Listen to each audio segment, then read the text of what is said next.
आगमनम् आगमनम् आगमनम्।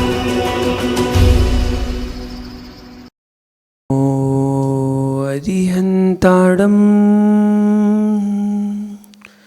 नमो सिद्धाडं नमो आयिरीयाडं नमो वज्रायाडं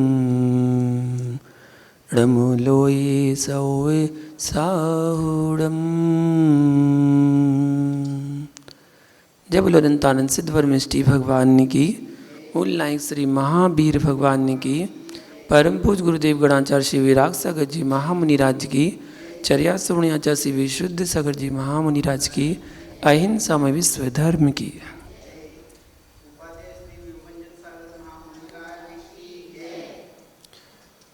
महान भाव, तो कल हम जिज्ञासा समाधान में जान रहे थे आचार्य शांति सागर जी महामुनिराज के बारे में,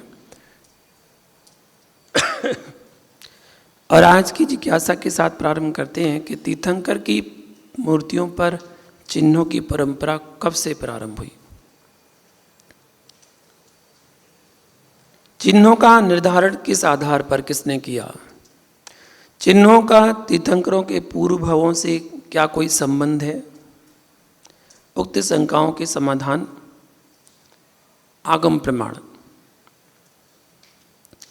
जम्मण काले जसदु दाहिण पायमी होई जो चिहड़म तम लक्षण पा उत्तम आगम सुतेसु जीर्ण देहम। चर्चा समाधान में कहा गया है कि तीर्थंकर के दाहिने पांव में जो चिन्ह जन्म सो होई सोई प्रतिमा के आसन विषय जानना, ऐसा बताया।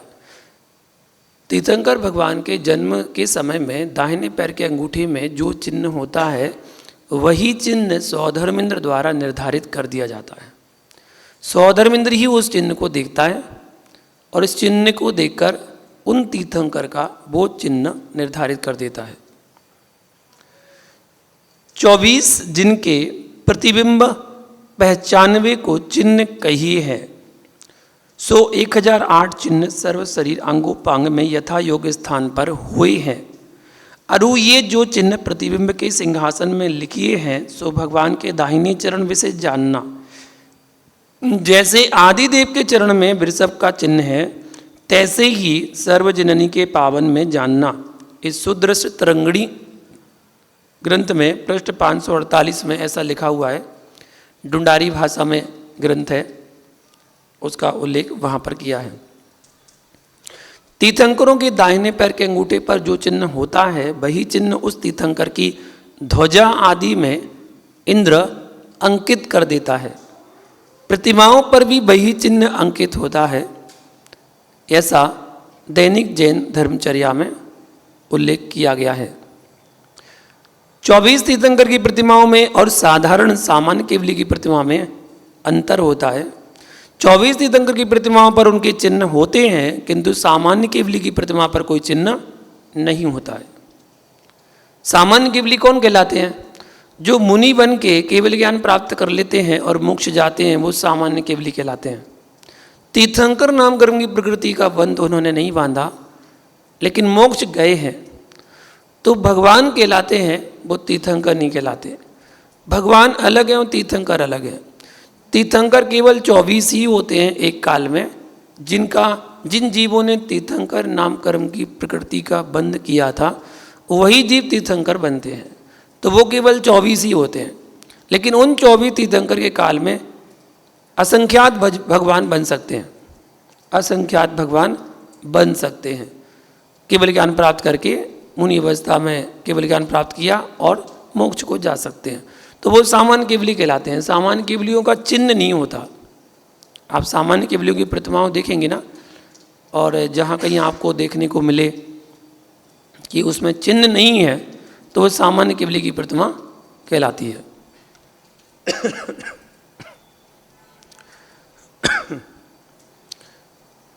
चिन्ह बिंब पर देख यह जानो जिन 24 पिछी कमंडलू युक्त जे ते बिंब जैन मुनीस नहीं चिन्ह अरहंत की सिद्ध की कहीं आकाश, ज्ञान चिन्ह प्रभु दरसते कटे कर्म की रास।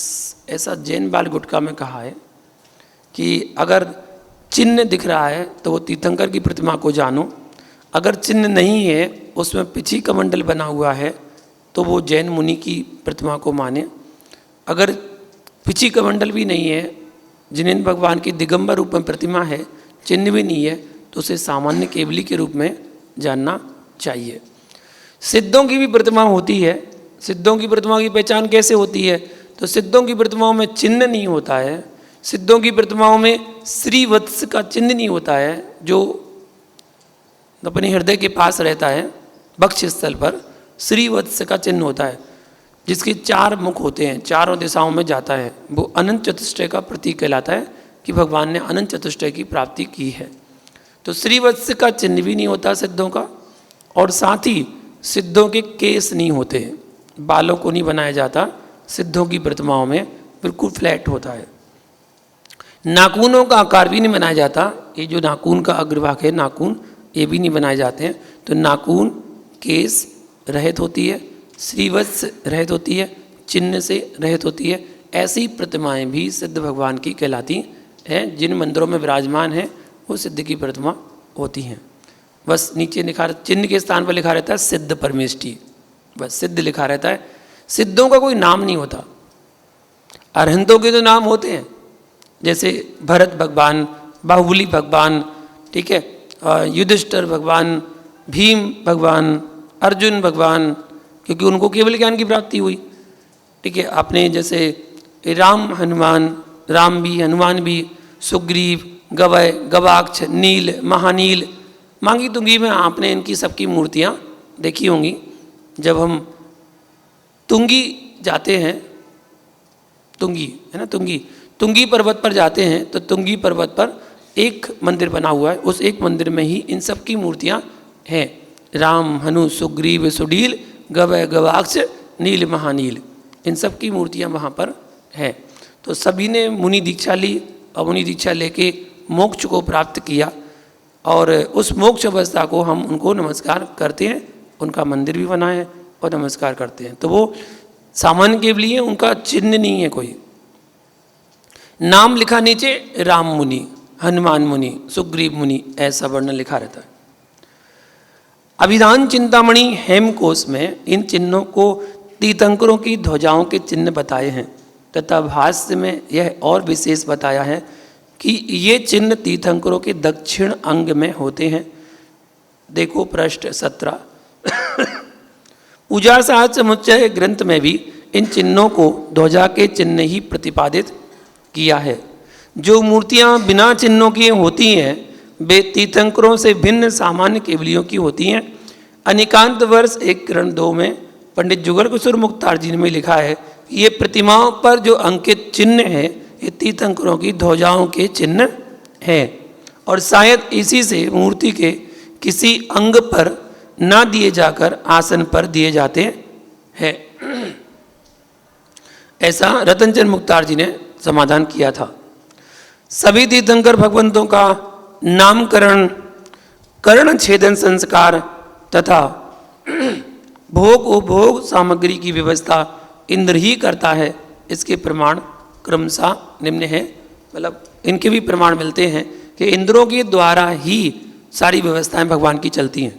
जब भगवान जन्म लेते हैं तो जन्म लेने के बाद उनका नामकरण भी सौधर्मेंद्र ही करता है, कर्ण छेदन संस्कार सौधर्मेंद्र करता है, और भोगोपभोग की सामग्री मतलब वस्त्र, भोजन, सब कुछ स्वर्गों से आता है देवों के द्वारा, ऐसा प्रमाण मिलता है। इंद्र ने सुमेरु पर भगवान का अभिषेक करके आभूषण पहनाकर भगवान का नाम ऋषभादि, मतलब ऋषभादि जो भी तीर्थंकर हुए क्रमशः उनके नाम रखे। उत्तर पुराण में प्रमाण मिलता है, बहुत जगह प्रमाण मिलता है। उत्तर पुराण तो बहुत जगह प्रमाण है। 51वें पर्व में, 52, 53, 54, 55 हर पर्व में उनका उदाहरण मिलता है कि सौधर्म इंद्र ने नामकरण किया। इंद्र ने वज्र की बनी हुई सुई से, वज्र की बनी हुई सुई से मरकत मणि के समान प्रभु के कानों का छेदन संस्कार संपन्न करके उन्हें कुंडल युगल से मंडित किया। एक दिन का बच्चा कान छेद देते हैं। एक दिन का बच्चा, उसी दिन तो जन्म हुआ, और जन्म हुआ और सौदरबिंद लेके चले गए। माँ को तो पता ही नहीं है, तो वो लेके चले गए अभिषेक करने के लिए। बहुत सारी कल्पना की बातों में चिंतन दौड़ता है कि कैसे संभव होगा, लेकिन फिर लगता है कि वो तो वज्र विषव नारा संगनन के धारी थे, तद्भव मोक्षगामी थे, चरम शरीरी थे, आदि आदि बहुत सारी बातें आ जाती हैं, तो हो सकता है। वरना पांडुक शिला पर उसको कैसे बिठा लेंगे, एक दिन का बालक कैसे बैठेगा। तो दूसरों ने प्रमाण दे दिया कि बालक थोड़ी बैठता है, वो तो सौदरबिंद गोदी में लेके बैठता है। भाई क्या करें, नए नए प्रमाण मिल जाते हैं। बोले सौदरबिंद गोदी में बिठा लेता है और सौदरबिंद बैठ जाता है, तो इसका मतलब सौदरबिंद का अभिषेक होता होगा, सौदरबिंद का अभिषेक होगा। फिर करेगा कौन? करता तो सौदरबिंद ही है, तो वो अपने हाथ से ऐसे करता जाएगा, अपना अभिषेक खुद करेगा क्या? ऐसा तो संभव नहीं है। तो ऐसी अनबुझी पहेलियां हैं कुछ, जो केवली गम है, केवली ही बता सकते हैं। जितनी त्यागी वृत्ति से मिलो वो अपने अपने प्रमाण ऐसे बता देते हैं, कोई ठोस प्रमाण नहीं मिलता कि भगवान का अभिषेक कैसे हुआ था। ये तो मिलता है कि 1008 कलशों से हुआ, क्षीर सागर से हुआ, सौदरबिंद एक तरफ खड़ा रहता है, ईशान इंद्र एक तरफ खड़ा रहता है, वो भगवान का अभिषेक करते हैं। ये तो प्रमाण मिलते हैं। कलश का भी प्रमाण मिलता है कि इतना बड़ा कलश होता है, वो भगवान के ऊपर ढारा जाता है और सारे इंद्रगण उस नभन में खूब मस्ती करते हैं। अपनी भाषा में बोले तो मस्ती करते हैं, खूब उसमें स्नान करते हैं, आनंद लेते हैं भगवान के अभिषेक का। तो ऐसा होता है। तो कहने का मतलब वज्र की जो सुई होती है उससे कर्ण छेदन का संस्कार किया जाता है। इंद्र ने बालक तीर्थंकर का पालन करने के लिए लोकपाल को नियुक्त किया। ऐसा उत्तर पुराण में पृष्ठ 270 में सर्ग 63 पर ऐसा श्लोक प्रमाण मिलता है, 406 नंबर श्लोक में, कि लोकपाल को नियुक्त किया गया था कि भगवान का पालन करें। इंद्र ने यक्ष को आज्ञा दी कि भगवान को भोग उपभोग के योग्य सामग्री उपलब्ध कराओ। ये भी प्रमाण पार्श्वनाथ चरित्र में और उत्तर पुराण में ऐसा मिलता है। इन सब बातों से यह सिद्ध होता है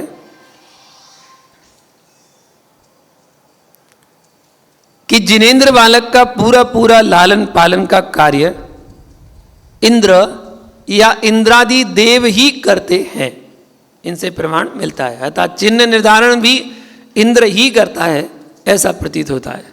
बस एक काम को छोड़ के बाकी सारे काम इंद्र ही करते हैं। कौन?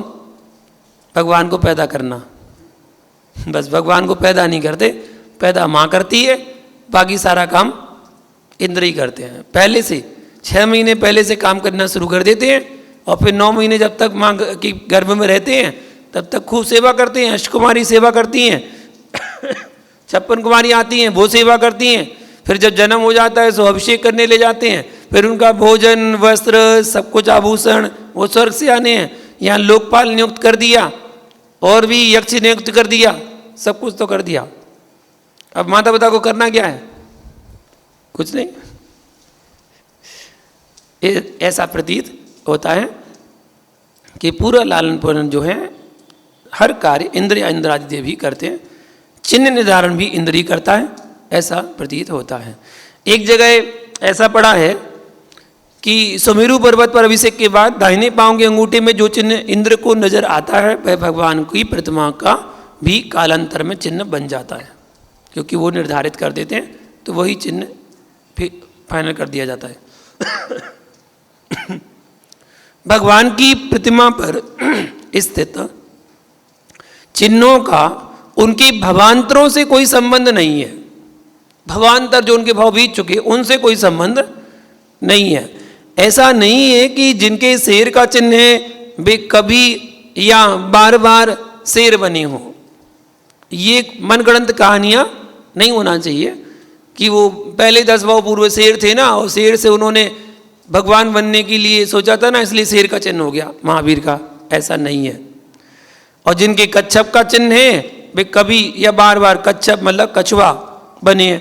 यदि ऐसा ही माना जाए तो जिनके कलश का या स्वस्तिक का चिन्ह है उनके पूर्व भाव कलश या स्वस्तिक मानने पड़ेंगे, परंतु कलश या स्वस्तिक तो पुद्गल की व्यंजन पर्याय है, किसी का भाव नहीं है।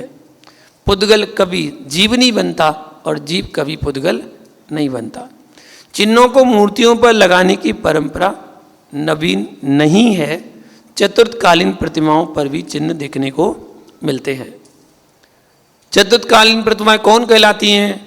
जो महावीर भगवान के समय से चली आ रही हैं प्रतिमाएं, वो प्रतिमाएं चतुर्थकाल की कहलाती हैं। जैसे कि मोहनजोदड़ो जो सिंधु सभ्यता है, इतिहास में अपन पढ़ते हैं कि मोहनजोदड़ो की जो भूमि है, पृथ्वी है, उसको खोदते समय 5,500 वर्ष पुराना नगर निकला। 5,500 वर्ष पुराना नगर निकला है।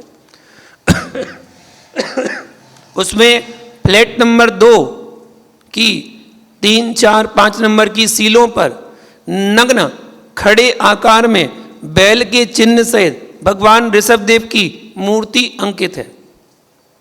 ऐसा प्रमाण मिला है कि बैल का चिन्ह बना हुआ है और ऋषभदेव की मूर्ति बनी हुई है। इससे यह स्पष्ट हो जाता है कि प्रतिमाओं पर चिन्हों की परंपरा जो है वो चतुर्थ काल में भी थी।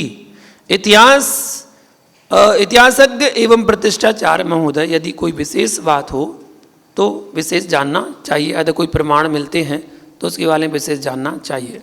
प्रमाण चतुर्थ काल के भी मिलते हैं। अब चतुर्थ काल की प्रतिमा का उल्लेख ये केवल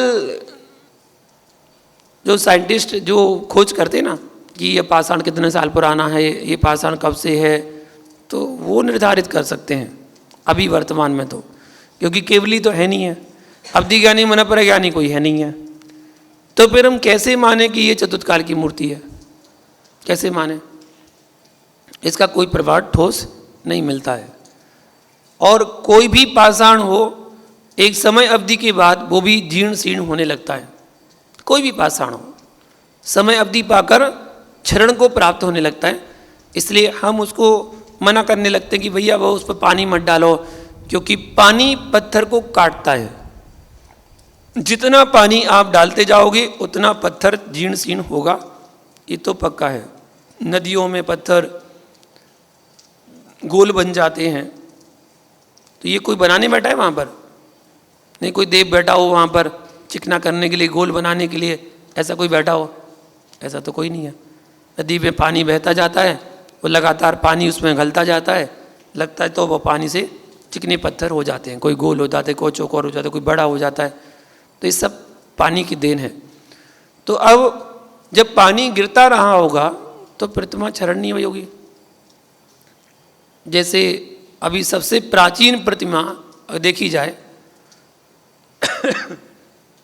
भारत में जो सबसे प्राचीन प्रतिमा प्रचलन में है और जो कहा जाता है, लोगों के द्वारा बताया जाता है, वहाँ के स्थानीय लोगों के द्वारा बताया जाता है कि ये प्रतिमा 12 लाख वर्ष प्राचीन प्रतिमा है। आप लोगों ने देखी है?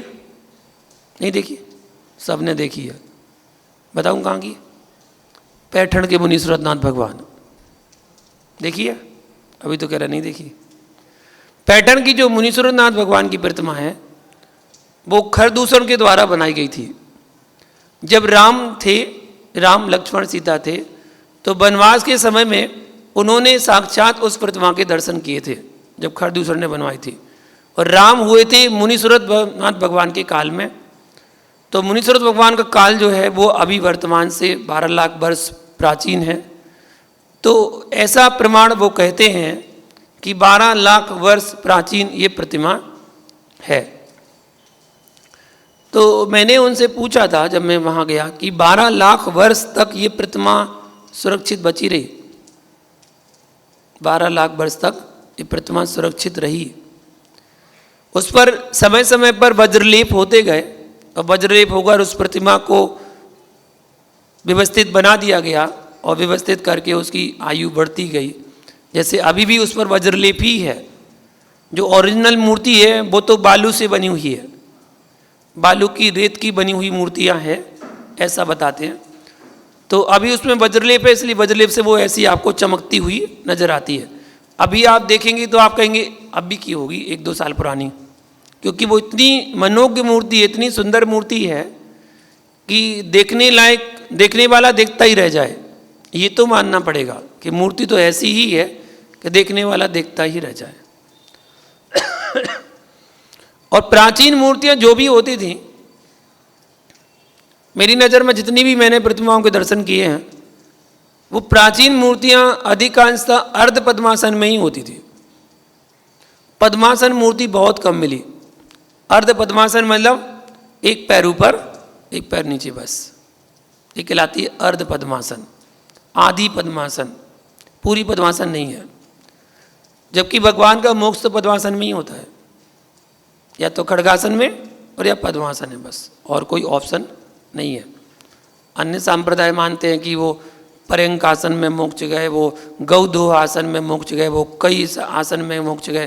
तो अन्य संप्रदाय मानते हैं कि वो उसमें मोक्ष गए, लेकिन हमारे यहाँ केवल 2 ही आसन है, एक तो पद्मासन और एक खड्गासन। आपको बताऊं, अन्य संप्रदाय मतलब श्वेतांबर आमना महावीर भगवान का मोक्ष किस आसन में मानता है? केवल ज्ञान हुआ था, मालूम कौन से आसन में हुआ था? कोई जानकारी नहीं? ओह नहीं, वो मानते हैं गौदुहासन में केवल ज्ञान की प्राप्ति हुई। कौन सा आसन? गौदुहासन। गौदुहासन मतलब गौ मतलब गाय, दो मतलब धोना। गाय का दूध निकालते समय जैसे वरेदी दूध निकालने वाला ग्वाला बैठता है, वैसे आसन में मोक्ष हुआ। बैठ के देखो, देखा है कभी गाय को दूध दोते हुए कैसे बैठता है? हाँ, घुटने नीचे नहीं लगाते, घुटने नीचे नहीं, हाँ पंजे के बल ऊपर, एड़ी को नीचे टच नहीं करते, पंजे के बल घुटने हवा में ऊपर और हाथ बिल्कुल अधर में ऐसे। ये आसन कहलाता है गौदुहासन। इस आसन में भगवान को केवल ज्ञान प्राप्ति हो गई। बड़ा खतरनाक आसन है, काल्पनिक है, कल्पना में है। और ऐसे आसन की मूर्ति समय से अगर जब जाएंगे आप, तो वहाँ पर एक पास में ही एक क्षेत्र है श्वेतांबरामना का, जमुई क्षेत्र है शायद, तो वहाँ पर ये मूर्ति बनी हुई है। मैं देखने गया था, फिर देखे तो अपने क्या है। तो ऐसी ऐसी मान्यताएं हैं जो मानते हैं। और भी जो प्राचीन मूर्ति दिखती है ना, जो सामान्य सराबक सीधा बोल देता है चतुर्काली मूर्ति है, चतुर्काली मूर्ति है। अच्छा, तुमने कैसे जानी चतुर्काली मूर्ति है? कोई तो ठोस प्रमाण होगा, बताओ ना तुमने कैसे मानी? उस पर प्रशस्ति लिखी है क्या? प्रशस्ति तो नहीं लिखी, फिर तुमने कैसे मान ली कि चतुर्काली मूर्ति है? और प्रचार करना शुरू कर देते हैं कि चतुर्थकालीन प्रतिमा, चतुर्थकालीन प्रतिमा। अरे भैया, 1000 साल प्राचीन प्रतिमा भी देखोगे ना, तो ऐसा लगेगा कि ओ भैया बहुत पुरानी मूर्ति है, बहुत पुरानी मूर्ति है। कई कई जगह तो प्रशस्ति लिखी रहती है, तब भी चतुर्थकालीन बोल देते हैं, बोले चतुर्थकालीन प्रतिमा है। अब प्रशस्ति लिखी है, 1232 में उसकी प्रतिष्ठा हुई। एक जगह की मूर्ति है, 1232 में उसकी प्रतिष्ठा हुई, विक्रम संवत 1232। इसका मतलब कितने साल पुरानी होगी वो? 850 साल। अभी वर्तमान में 2083 चल रहा है विक्रम संवत। ईसवी सन चल रहा है 2026, विक्रम संवत चल रहा है 2083 और बीन निवारण संवत चल रहा है 2553। ठीक है, ये चल रहा है। तो पहले की जितनी प्रतिमाएं थी उन सारी प्रतिमाओं में विक्रम संवत ही लिखा जाता था, विक्रम संवत। बीन निवारण संवत तो अब लिखने लगे, वरना पहले की जितनी प्राचीन प्रतिमाएं उनमें सब में विक्रम संवत लिखता था। ये बड़ी बड़ी खानदानों के नाम नहीं लिखे जाते थे प्राचीन प्रतिमाओं में, केवल इतना लिखा जाता था बी स और बस संवत हो गई प्रतिष्ठा। विक्रम संवत इतने समय पर इसकी प्रतिष्ठा की गई। अब ये नहीं कि स्वर्गवासी ये, स्वर्गवासी ये, स्वर्गवासी ये के सुपुत्र, उनके पुत्र, उनके प्रपौत्र उन्होंने ये प्रतिमा स्थापित की। अरे जब स्वर्गवासी जो हो गए वो हो गए, अब वो का उतर के आएंगे नीचे से? वो तो चले गए ना ऊपर जाने वाले। ऊपर जाने वाले को पता नहीं क्यों नाम लिखते हैं। कभी भी प्रतिमाओं पर स्वर्गवासी नहीं लिखना चाहिए। आपको गारंटी है क्या वो स्वर्गवासी हुए? जबरदस्ती लिख रहे हैं स्वर्गवासी हुए। गारंटी हो तो बताओ कि हाँ भाई स्वर्गवासी हुए हैं। गारंटी तो है नहीं है। क्या पता नरकवासी हुआ हो तो, क्या पता त्रिंचवासी हुआ हो तो, त्रिंच में गया हो, आप कह रहे स्वर्गवासी हुआ है। मतलब कर्म तो करता था खोटे और फिर भी कह रहा स्वर्गवासी हो गया। खोटे कर्म, जुआ खेल रहा, व्यसन कर रहा, शराब पी रहा, सब कुछ कर रहा और तड़प तड़प के मरा है और फिर भी क्या कह रहे स्वर्गवासी हो गया। ऐसे कैसे स्वर्गवासी हो गया? हर कोई स्वर्ग में जाएगा तो स्वर्ग की तो फ्लोरें भर जाएंगी सब, नरक में कौन जाएगा फिर? तो नाइंसाफी मत करा करो, जो है सो है। अगर आपको प्रतिमा मंदिर जी में भेंट करनी है, अपनी तरफ से भेंट करनी है, ठीक है, जो भेंट करने वाला है एक नाम लिख दिया, अच्छा है बस। बाकी पूरी खानदान के नाम लेके, क्योंकि एक से ही सबके नाम चलते हैं। जहाँ आदिनाथ बोल दिया ना, आदिनाथ, आदिनाथ में उनका पूरा कुटुंब खानदान सब आ गया। एक मुखिया के नाम में सब कुछ समाहित हो जाते हैं। तो इस प्रकार ये समाधान देखा हमने। आगे हम जानते हैं निर्माल्य के बारे में कि निर्माल्य किसे कहते हैं। मंदिर में पूजन करने वाले तथा पाठशालाओं में कार्य करने वालों को क्या निर्माल्य का दोष लगता है? जो क्षेत्रों के ऊपर मुनीम का कार्य करते हैं क्या उनको दोष लगता है? निर्माल्य मतलब जो चढ़ी हुई वस्तु है उनका उपभोग करना, वो निर्माल्य कहलाता है। चढ़ी हुई वस्तु निर्माल्य हो जाती है। भगवान को हमने अर्पण कर दिया, समर्पण कर दिया, चढ़ा दिया, वो निर्माल्य हो गया। वो निर्माल्य वस्तु का सेवन, उसका खाना, उसका उपयोग करना, ठीक है, तो क्या उसमें निर्माल्य का दोष लगता है? जैसे मंदिर में जो पूजन करने वाले हैं, पुजारी गण हैं, या जो पाठशाला आदि चलाते हैं तो उनमें टीचर आदि को रखते हैं, तो किसी किसी को अपन सैलरी पर रखते हैं, कोई विद्वान को रखते हैं, विद्वान पढ़ाने के लिए आता है, स्वाध्याय करने आता है मंदिर में, उसको हम सैलरी देते हैं। मंदिर में जो पूजा पाठ करवाते हैं ऐसे पंडित जी वगैरह, उनको भी हम सैलरी पर रखते हैं।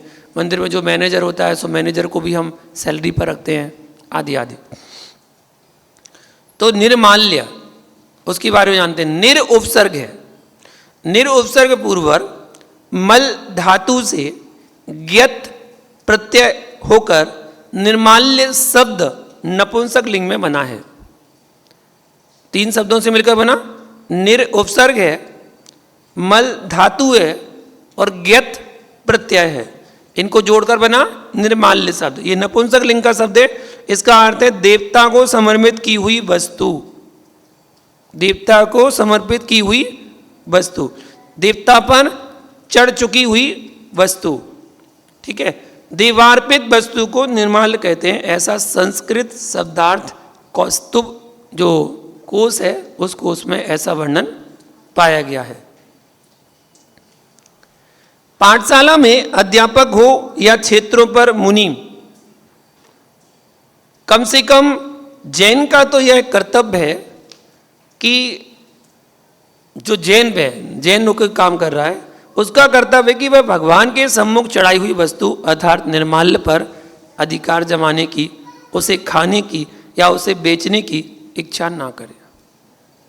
जो जैन है कम से कम वो तो ना करे। जो जैनेतर है उसकी बात अलग है, जैनेतर है तो अब वो जाने, लेकिन जो जैन है उसको तो ऐसा नहीं करना चाहिए। यदि अजैन पुजारी या मुनीम है तो उसकी बात अन्य है, वह उतने दोष का भागी नहीं होता जितना कि जैन होते हैं। यद्यपि निर्माल्य को ग्रहण करने वाला अजैन पुजारी भी यत किंचित दोष का भागी तो अवश्य है। आगम प्रमाण मिलता है, देवता निवेद्या ग्रहण, ऐसा आदि पुराण राजवार्तिक ग्रंथ में प्रमाण ऐसा मिलता है। देवता के लिए निवेदित, निवेदित मतलब भेंट की हुई या चढ़ाई हुई के लिए किए गए या अनिवेदित किए गए द्रव्य का ग्रहण अंतराय कर्म के आश्रव का कारण है, ऐसा बताया गया। इस बात को एक चीज़ समझना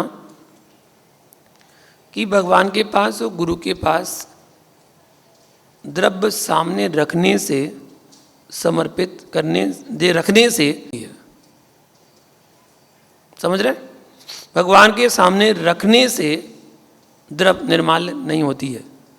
जैसे कि आप पूजा करना था आपको, आप पूजा की थाली लगा के लाए, पूजा की थाली लगाकर कहाँ रखेंगे?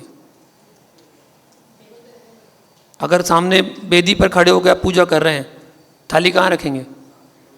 भगवान के सामने रखेंगे तो वो निर्माल हो गई? नहीं, सामने रखने से निर्माल नहीं होती है। उसी थाली को हमने 3 बार घुमा दिया, उदक चंदन तंदुल पुष्प के चारु सुदीप सुदू पलगे धबल मंगल गान रवा कुले जिन गिरे मुनि राज जिन गिरे जिन्नाथ मजे ओम मुनि जी भगवान के चरण मार्गम निर्पाम तीस। अब क्या हो गया? अब निर्माल हो गई। समझ गए ना निर्माल का अर्थ क्या है? रखने से निर्माल नहीं होती। कई आचार्यों ने भी इसका प्रमाण ऐसा दिया है, वर्तमान में भी ऐसे प्रमाण आचार्यों ने दिए हैं कि यदि कोई हमारे पास श्रीफल चढ़ाने आया और उसने केवल हमारे पास आके रख दिया, श्रीफल रख दिया और नमोस्तु कर लिया, तो वो निर्माल्य नहीं हुआ, वो निर्माल नहीं हुआ। और कई साधुगण, आचार्यगण, मुनिगण उसी फल को उठाकर किसी श्रावक को दे देते हैं, ले जाओ आशीर्वाद। तो उनका मानना है कि वो केवल भेंट है, वो भेंट श्रावक ने भेंट दी और भेंट उन्हीं ने दूसरे को दे दी, तो वो निर्माल नहीं है, उसको व्यक्ति सेवन कर सकता है। तो ऐसा उन्होंने कहा है। तो आचार्य बड़े हैं, उन्होंने कहा है तो ठीक है। उसमें तर्क यही है कि अगर यदि वो मंत्र पूर्वक चढ़ाई गई है, मंत्र पूर्वक चढ़ाना है, सुहा करके बोला गया है, तो उसको निर्माल की श्रेणी में रखा जाएगा। देव को, देव मतलब भगवान, देवादिदेव भगवान, भगवान को मंत्र पूर्वक जिस इस वस्तु का समर्पण कीजिए तिसे निर्माल इस कहावत में भी कहे है। यहां कोई तर्क करे, हम तो यो जाने हैं देव आंगे धरा सो निर्माल हुआ, देव आंगे धरा सो निर्माल हुआ। चढ़ावने से क्या है भैया? इसका समाधान करते हैं कि जो देव के धरा निर्माल हुआ तो प्रथम पूजन सामग्री देव के आगे धरिए है, पीछे मंत्र पढ़ी के चढ़ाइए। पहले तो रखी है ना भगवान के सामने, रखी तो निर्माल होगी वो तो। अब क्या मंत्र बोल रहे हैं आप? अब क्या चढ़ाओगे आप? ऐसे तो निर्माल का चढ़ावना हुआ, बड़ा दोष उपजा। ये तो निर्माल को चढ़ाओगे तो आप बड़ा दोष माना जाएगा। इस हेतु जैसे आप कहो तैसे क्यों करी संभव है। याते देव को चढ़े सो निर्माल है, मात्र आंगे धरा निर्माल नहीं है। समाधान हो गया कि आंगे रखने से निर्माल नहीं होता है, मंत्र पूर्वक चढ़ाने से निर्माल होता है।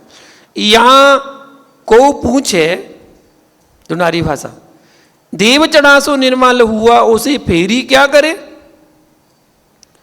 तिसका उत्तर, जो वस्तु देव को चढ़ाई तिस वस्तु से चढ़ाने वाले को कुछ भी प्रयोजन रहा नहीं। मतलब आपने द्रव्य चढ़ा दी ना, अब आपका कोई प्रयोजन नहीं है, आपको उससे कोई मतलब नहीं है। जो आपने द्रव्य चढ़ा दी, अब आपका कोई भी लॉजिक उससे कोई मतलब उससे नहीं है कि वो कौन उठा रहा है, कौन रख रहा है, माली उसका क्या कर रहा है, उसको खा रहा है, बेच रहा है, कि फेंक रहा है, कि बांट रहा है। आपका उससे कोई प्रयोजन नहीं है। जैसे किसी पर वस्तु विषय ममत नाही, तैसे देव चढ़ा वस्तु सु कछु ममत नाही। अब वास्तव में उसको कोई ममत नहीं है। आप कोई विकल्प मत करो उसका कि हमने द्रव्य चढ़ाई, अब इसका क्या होगा। जो होगा सो वो जाने, हमें तो चढ़ाना था, हमने तो चढ़ा दी। अथवा जैसे फल का अर्थी, मतलब अर्थी मतलब चाहने वाला, उसके फल को चाहने वाला किसान उत्तम खेत वैसे काफी बीज बोवे है, फिर ही उसका बीज सु कछु प्रयोजन नहीं। फल सो प्रयोजन है, जो बीज उसने बोया है ना, उससे उसका कोई प्रयोजन नहीं है। वो तो उसने ऐसा लिया और फेंक दिया खेत में, ऐसे किया ना, एक एक बीज तो डाला नहीं, एक एक बीज बोने के लिए गया हो, ऐसा तो है नहीं है, फेंक दिया, उससे उसका कोई प्रयोजन नहीं है। अब उसका प्रयोजन किससे है? फसल कैसी हो रही है, उस फल से प्रयोजन है।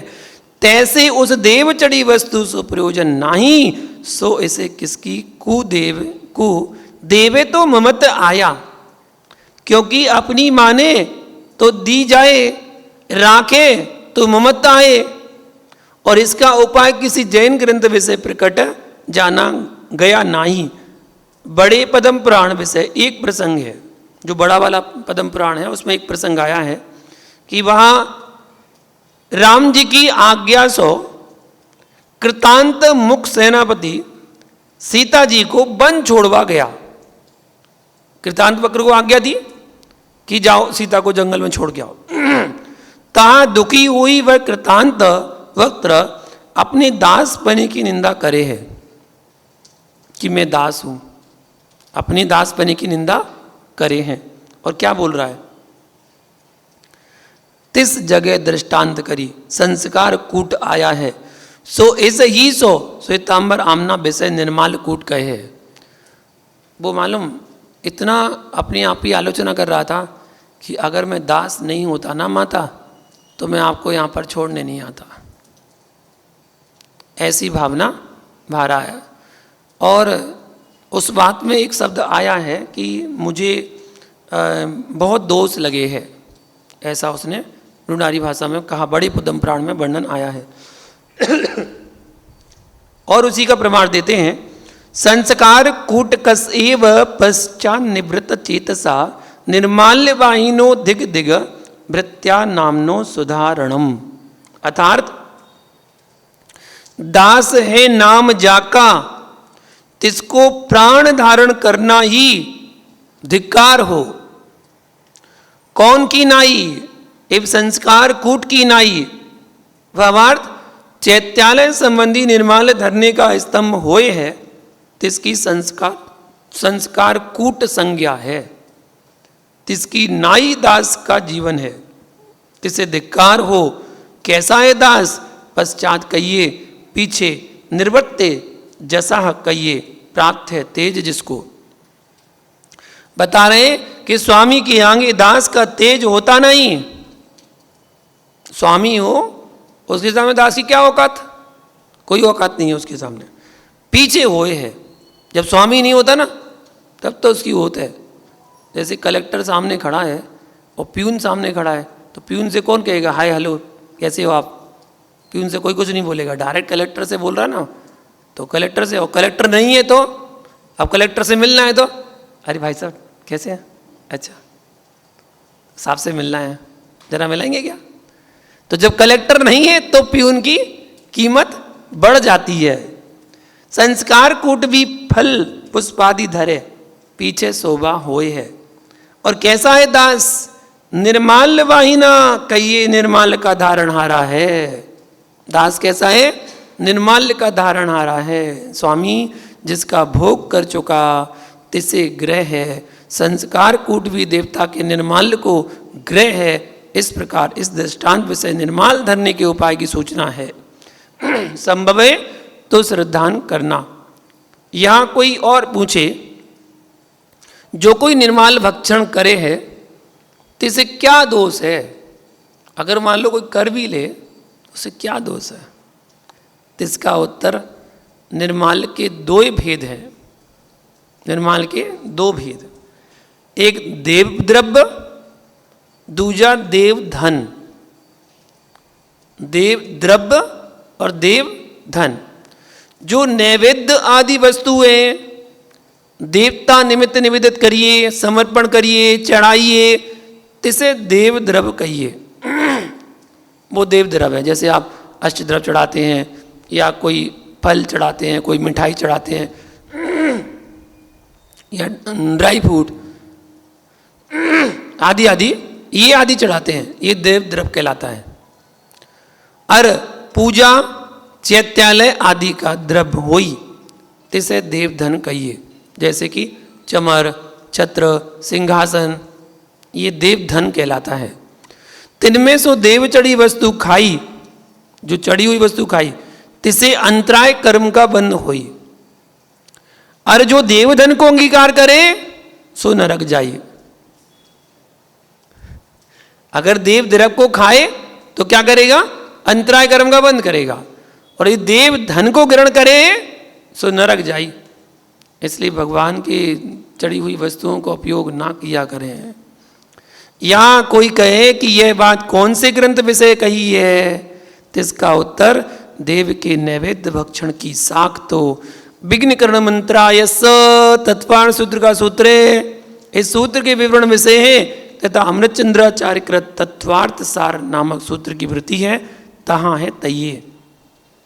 प्रमादा देवता दत्त नैवेद्य ग्रहणम तथा इतएव मंत्रायस भवन्त्यस हित्वा तत्वार साथ में इसका वर्णन दिया है कि वो अंतराय कर्म का बंध बांधता है। इस कथन में देव चढ़े नैवेद्य भक्षण का फल, देव चढ़े नैवेद्य भक्षण का फल अंतराय कर्म बांधना कहा है। और दूजे देव धन के ग्रहण का फल कुंद कुंद आचार्य कृत रयण सार विषय कहा है। कुंद कुंद आचार्य ने रयण सार में कहा है कि देव धन का भक्षण करता है।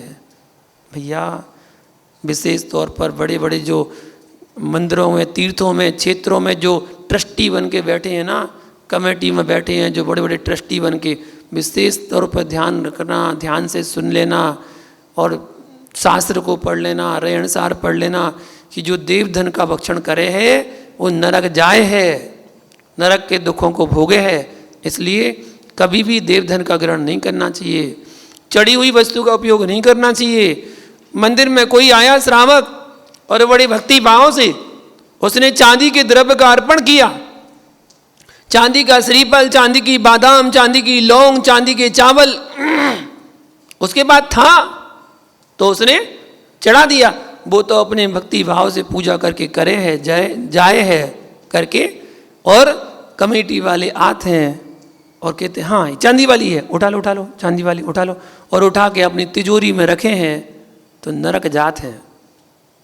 क्योंकि वो चढ़ी हुई वस्तु है, उससे आपका कोई प्रयोजन नहीं है। अगर उसमें आप स्पर्श करते हैं तो आपको दोष लगता है। वो पूरा जो है माली के अंडर में जाता है, माली के पास जाता है। चढ़ी हुई वस्तु आप उसका उपयोग नहीं करना चाहिए। कुछ लोग गले में डलवा देते हैं, तिजोरी में डलवा देते हैं। चांदी की वस्तु है, बोले गुल्लक में डाल दो, गुल्लक में डाल दो। अरे भैया, जो आपने देवसास गुरु के चरणों में आपने चढ़ा दी है वो तो निर्माल हो गई, और निर्माल वस्तु को आपने गुल्लक में क्यों डलवा दी, क्यों चढ़वा दी? अब गुल्लक से कहाँ जाएगी वो? मंदिर में तो जाएगी, मंदिर की तिजोरी में जाएगी, वहाँ पर जाएगी। क्या होगा उसका? संभाल के रखे रही हो, ठीक है ना। और महीने में, साल में एक बार दीपक लेके आरती उतार लो। में तो आरती उतारू रे निर्मल द्रव्य की रे, ऐसे बोला करो आराम से। क्या लोगों ने इतना जोड़ जोड़ के रखते जाते हैं बिना मतलब में, जोड़ लो बोले। श्रावक दे रहा है चांदी की झारी शांतिधारा के लिए, इनने अलमारी में पैक करके रख दी। चांदी के थाल बनवाए थे उसने कि पूजा की द्रव्य होगी उसमें और पूजा करेंगे श्रावक, इनने जाके अलमारी में रख दी। बोले सुरक्षा की दृष्टि से, क्या से? सुरक्षा की दृष्टि से उसको अलमारी में बंद करके रखा है। ली काय को थी? सुरक्षा की दृष्टि है ना, ली काय को थी? विकल्प कहाँ पैदा कर रहे हैं मंदिर में कि चोरी हो गई तो रखो ही नहीं ना मंदिर में, और रख रहे हैं तो उसका उपयोग करो। रोज बढ़िया चांदी की सोने की झारी से बढ़िया भगवान का अभिषेक शांतिधारा करना चाहिए, अच्छे से करो।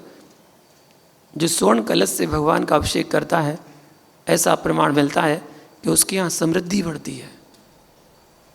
क्योंकि जब उसके हाथ में उत्तम द्रव्य होता है ना, उत्तम भाव बनते हैं, उसकी विशुद्धि बढ़ती है, और विशुद्धि बढ़ के वो निरंतर अच्छे भाव बनाकर अच्छे पुण्य का अर्जन करता है। अच्छी तरफ से करना चाहिए। कुंदकुंद आचार्य ने क्या कहा? अगर देव धन को आप ग्रहण करते हैं तो कुंदकुंद आचार्य क्या कहते हैं? जिणोद्धार पदिट्टा जिण पूया दत्त वंदन वशेष दड़म जो भुंजदी सो भुंजदी जिण दिट्टम नरे गदी दुखम। आचार्य के प्रमाण है भाई, ठोस प्रमाण। कुंदकुंद आचार्य रयणसार ग्रंथ 32 नंबर गाथा। जो मनुष्य, एक एक शब्द ध्यान से सुनना, जो मनुष्य जीर्णोद्धार के लिए वह जिन पूजन के लिए दिए गए द्रव्य का उपभोग करता है, किसके लिए? जीर्णोद्धार के लिए, और जिन पूजन के लिए द्रव्य दिए हैं उनका उपभोग करता है, वह नरक के तीव्र दुख उठाने पड़ते हैं उसको। ऐसा आगम में प्रमाण मिलता है। पूजा के लिए तो द्रव्य आई थी, पूजा के लिए द्रव्य आई थी, अब उस द्रव्य को आपने बदल दिया। आप कहेंगे कौन करता है ऐसा? करने वाले करते हैं, करने वाले करते हैं। पूजा की द्रव्य के लिए बढ़िया महंगे वाले चावल आए थे, किसी सेठ ने महंगे वाले चावल दिए थे कि कम से कम 100 रुपये किलो वाले चावल, बढ़िया वाले दिखने वाले खिले हुए चावल सब दिए थे।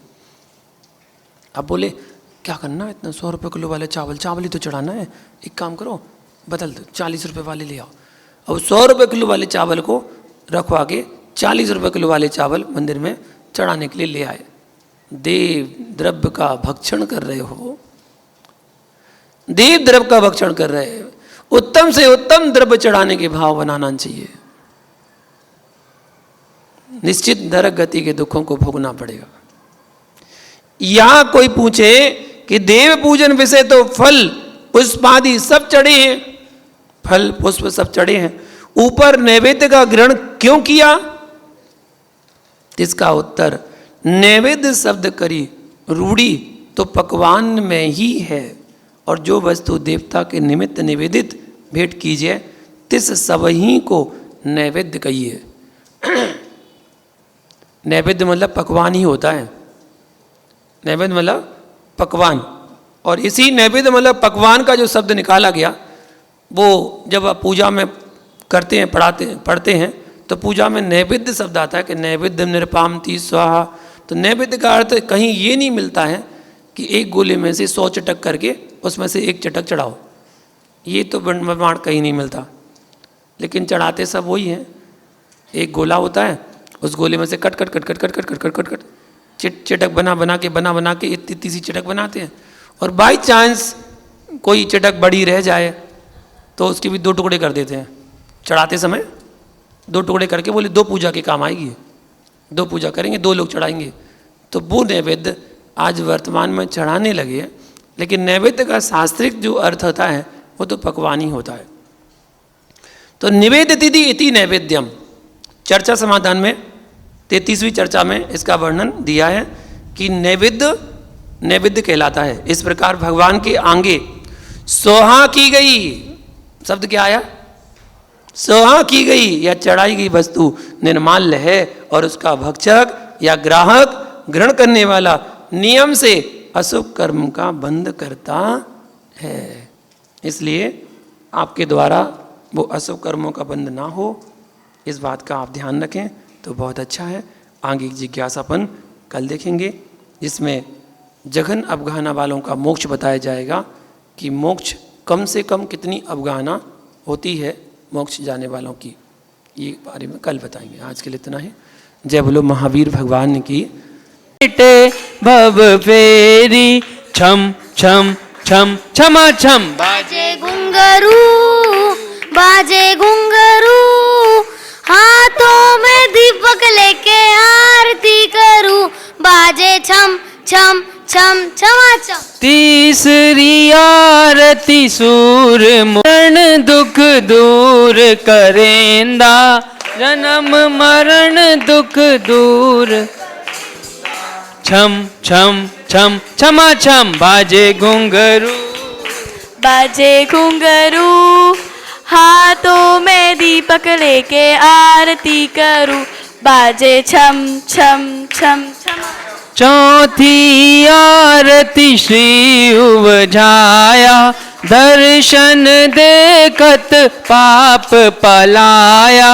चौथी आरती श्री उपजाया, दर्शन देखत पाप पलाया। छम छम छम क्षमा छम बाजे घुंघरू, बाजे घुंघरू, हाथों में दीपक लेके आरती करूं, बाजे छम छम छम।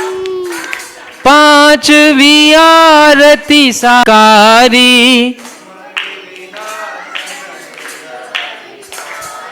छम छम छम क्षमा छम बाजे घुंघरू, बाजे आरती कीजे अपनो जन्म सफल कर लीजे।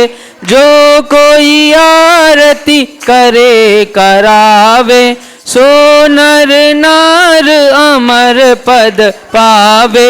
छम छम छम क्षमा छम बाजे घुंघरू, बाजे घुंघरू, हाथों में दीपक लेके आरती करूं, बाजे छम छम छम छमा छम।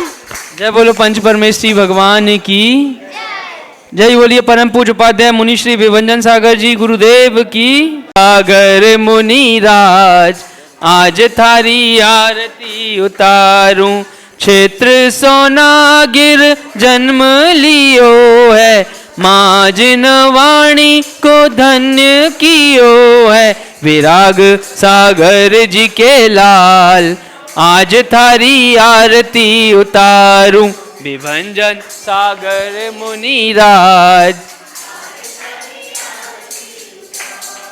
ज्ञानी ध्यानी निरअभिमानी, शांति सुधारस के हो दानी। वाणी है सुखकार आज थारी आरती उतारूं, विभंजन सागर राज आज थारी आरती उतारूं। कोमल काया छोड़ी माया, जग का नश्वर सुख ना भाया। छोड़ा सब परिवार आज तारी आरती उतारूं, विभंजन सागर मुनि राज आज थारी आरती उतारूं। मोक्ष वधु तुमको अति प्यारी, गुरु महिमा तुमसे जग जानी। करो जगत उद्धार आज थारी आरती उतारूं, विभंजन सागर मुनि राज आज थारी आरती उतारूं। स्वर्ण रत्नमयी आरती भाई, केवल ज्ञान मिले सुखदाई। युग युग जियो मुनि राज आज थारी आरती उतारूं, विभंजन सागर मुनि राज आज थारी आरती उतारूं। पांचवी आरती साधु तुम्हारी, कुमति विनाशन शिव अधिकारी। शरण में ले लो मुनि राज आज थारी आरती उतारूं, विभंजन सागर मुनि राज आज थारी आरती उतारूं। आरती उतारूं थारी मूरत निहारूं, आरती उतारूं थारी मूरत निहारूं।